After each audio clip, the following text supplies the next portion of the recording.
আজকে আবারও আমি তোমাদেরকে দেখাবো একটা নিত্যদিনের খুব সুস্বাদু ঘরোয়া রেসিপি, ফ্যাসা মাছের ঝাল সর্ষে বাটা দিয়ে। তো দেখে নাও কিভাবে তোমরা বানাতে পারবে ফ্যাসা মাছের ঝাল সর্ষে বাটা দিয়ে, খুবই অল্প উপকরণে এবং অল্প সময়ে এবং কম ঝামেলায়। ফ্যাসা মাছগুলো আমরা খুব পরিষ্কার করে কেটে ধুয়ে নিয়েছি। এবার আমরা এর মধ্যে মেশাবো পরিমাণ মতো নুন এবং হলুদ গুঁড়ো। নুন এবং হলুদ গুঁড়ো মাখিয়ে মাছটাকে আমরা প্রায় 30 মিনিট রেখে দেবো। কড়াইয়ে সাদা তেল গরম করে তার মধ্যে এবার একে একে আমরা নুন হলুদ মাখানো ফ্যাসা মাছগুলো দিয়ে খুব ভালোভাবে লাল লাল করে এপিটোপিট ভেজে নেব। প্রত্যেকটা ফ্যাসা মাছ খুব ভালোভাবে লাল লাল করে এপিটোপিট ভাজা হয়ে গেলে সেগুলোকে একটা পাত্রে তুলে নেব। এবার আমরা একটা মশলা বেটে নেব। এই মশলাটা বাটার জন্য আমাদের প্রথমেই লাগছে কালো সর্ষে এবং লাগছে আমাদের সাদা সর্ষে।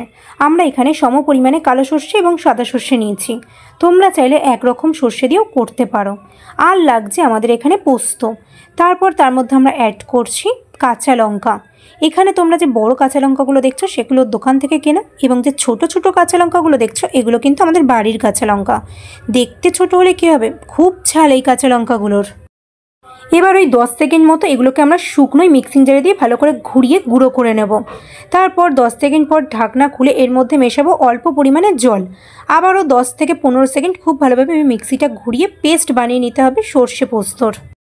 যে তেলে আমরা ফ্যাসা মাছগুলো ভেজেছিলাম সেই তেলেই এবার আমরা ফোড়ন দেবো কালো জিরে এবং একটা কাঁচা লঙ্কা চেরা। তারপর তার মধ্যে দিয়ে দেবো আমরা আগে থেকে যে কালো সর্ষে, সাদা সর্ষে, পোস্ত এবং কাঁচা লঙ্কার মিহি পেস্ট বানিয়ে রেখেছিলাম সেই পেস্ট। আর দেবো মিক্সি ধোয়া জল, যাতে অনেকটা মশলা মিক্সির গায়ে লেগেছিলো সেই মশলাটা ওয়েস্ট না হয়।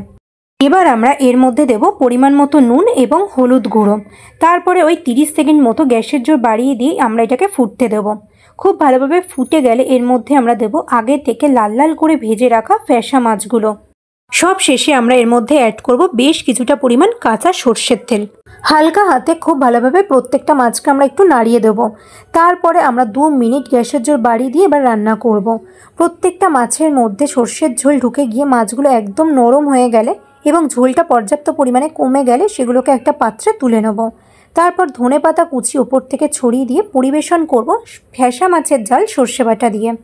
বাড়িতে অবশ্যই একবার হলেও এই রকমভাবে ফ্যাসা মাছের ঝোল বা ঝাল রান্না করে খেয়ে দেখো, আশা করছি তোমাদের সকলের ভালো লাগবে। আর খেয়ে তোমাদের কেমন লাগলো এই রেসিপিটা অবশ্যই আমাকে কমেন্ট করে জানাতে ভুলো না।